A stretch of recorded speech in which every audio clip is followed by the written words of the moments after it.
સ્થાનિક સ્વરાજ્યની ચૂંટણી સમગ્ર ગુજરાતમાં યોજાઈ રહી છે ત્યારે છોટાઉદેપુરમાં પણ 32 જિલ્લા પંચાયત, 150 જેટલી તાલુકા પંચાયત અને 22 જેટલી નગરપાલિકાનું મતદાન યોજાઈ રહ્યું છે। ત્યારે સવારથી જ લોકોમાં ભારે ઉત્સાહ છે અને લોકો મતદાન કરી રહ્યા છે। ત્યારે આપણે કવાંટ પહોંચ્યા છે। પ્રદેશ ઉપપ્રમુખ ગીતાબેન રાઠવા છે ભારતીય જનતા પાર્ટીના, તેમના સાથે વાત કરીશું કે ખાસ કરીને તમે તમારા મતદાનનો ઉપયોગ કર્યો છે, શું કહેશો? આજે સ્થાનિક સ્વરાજ્યની ચૂંટણીનું મતદાન થઈ રહ્યું છે। હું સૌ મતદાર ભાઈઓ બહેનોને વિનંતી કરું છું કે આ લોકશાહીના પર્વને આપણે આનંદ અને ઉલ્લાસ સાથે એને વધામણા કરીએ અને આપણે પોતપોતાના બૂથમાં 100% મતદાન કરાવીએ। આપણે સૌ ગામના વિકાસ માટે, તાલુકાના વિકાસ માટે, જિલ્લાના વિકાસ માટે અને ગુજરાતના વિકાસ માટે અને દેશના માન્ય યશસ્વી પ્રધાનમંત્રી મોદી સાહેબ જે કામ કરી રહ્યા છે ત્યારે આપણે આ પર્વને ઉલ્લાસભેર ઉજવીએ અને આપણા બૂથમાં બધાય મતદારો 100% મતદાન કરે એવી હું આપ સૌ પાસે આશા અને અપેક્ષા રાખું છું। બિલકુલ જે પ્રમાણે, પરંતુ ક્યાંક ને ક્યાંક દેખાઈ રહ્યું છે કે જે બૂથો છે, જે મતદાન મથકો છે, ત્યાં કતારો ઓછી જોવા મળી રહી છે, શું કહેશો? ગરમીનો માહોલ છે। સૌ મતદાર ભાઈઓ બહેનો ધીરે ધીરે મતદાન કરવા જઈ રહ્યા છે।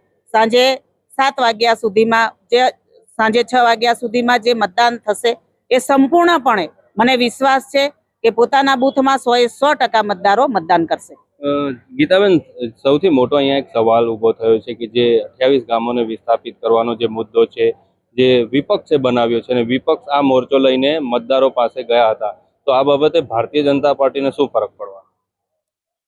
અમારી ભારતીય જનતા પાર્ટીની સરકાર એ ગુજરાતની હોય, કેન્દ્રની હોય, ઘણી કલ્યાણકારી યોજનાઓ છેક છેવાડાના વ્યક્તિ સુધી પહોંચાડી છે।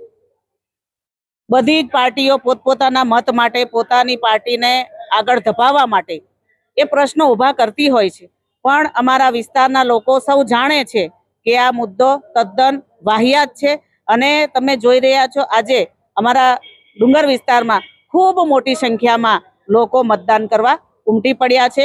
હું સૌને આ નવા જે મતદારો આજે મતદાન કરવાના છે, 18 વર્ષની ઉંમરના જે પહેલી વાર મતદાન કરવા જઈ રહ્યા છે, એવા તમામ મતદારોને હું ખૂબ ખૂબ શુભેચ્છાઓ પાઠવું છું। જે રીતે ચેતર વસાવા આ કવાંટ વિસ્તારની અંદર ડુંગરમાં સભાઓ કરી, કવાંટની અલગ અલગ જે જગ્યાઓ છે ત્યાં સભાઓ કરી, તો આ સભાઓથી આજે ભારતીય જનતા પાર્ટીને શું ફરક પડવાનો? આવી કોઈની સભાઓથી ભારતીય જનતા પાર્ટીના કાર્યકર્તાઓમાં કોઈ વિવાદ કે વિખવાદ ઊભો થવાનો નથી।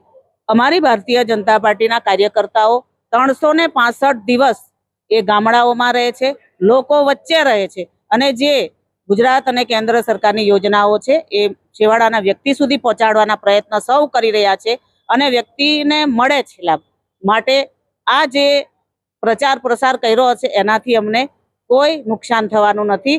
અમારે પરમ દિવસે એટલે કે 28 તારીખે જ્યારે રિઝલ્ટ આવશે ત્યારે તમે સૌ જોઈ લેજો, અમારી ભારતીય જનતા પાર્ટીના ઉમેદવારો જીતવાના। બિલકુલ, તમે જે પ્રકારે કહ્યું કે ભારતીય જનતા પાર્ટીના ઉમેદવારો જીતવાના, પરંતુ શું લાગે છે કે ચેતર વસાવાનું કંઈ અહીંયા ઉપજશે?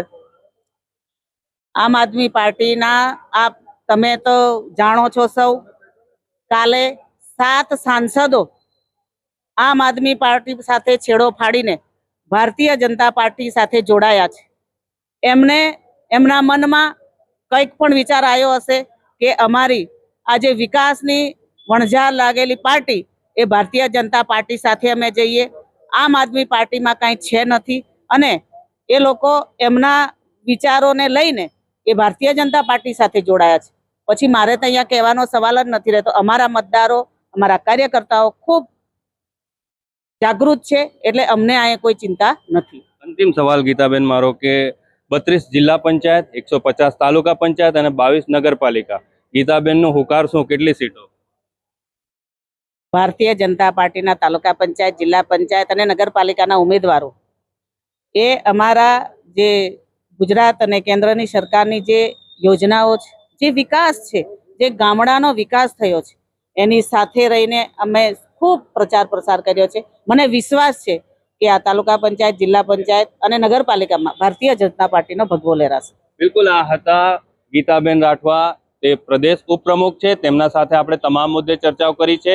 સાથે સાથે તેમણે જે 32 જિલ્લા પંચાયત, 150 જેટલી તાલુકા પંચાયત અને 22 જેટલી નગરપાલિકાનું જે મતદાન અહીંયા છોટાઉદેપુરમાં યોજાઈ રહ્યું છે, તેમાં જે ભારતીય જનતા પાર્ટીનો ભગવો લહેરાશે તેવું ગીતાબેને આશા વ્યક્ત કરી છે. રફીક મકરાણી, નિર્ભય ન્યૂઝ, છોટાઉદેપુર.